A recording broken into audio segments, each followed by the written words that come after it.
Hola niños, espero estén muy bien. El día de hoy vamos a hablar sobre el sonido de nuestro cuerpo. Para esto les voy a hacer una pregunta muy importante. ¿Ustedes saben con qué partes del cuerpo podemos hacer sonido?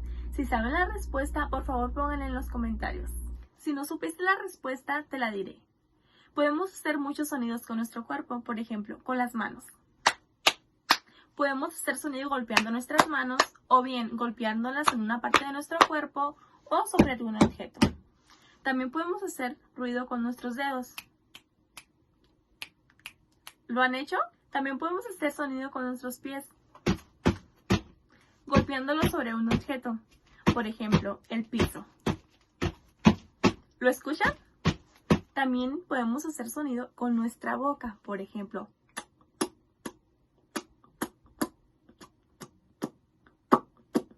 ¿Lo escuchan?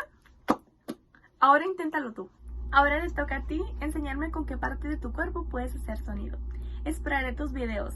Gracias y hasta la próxima clase.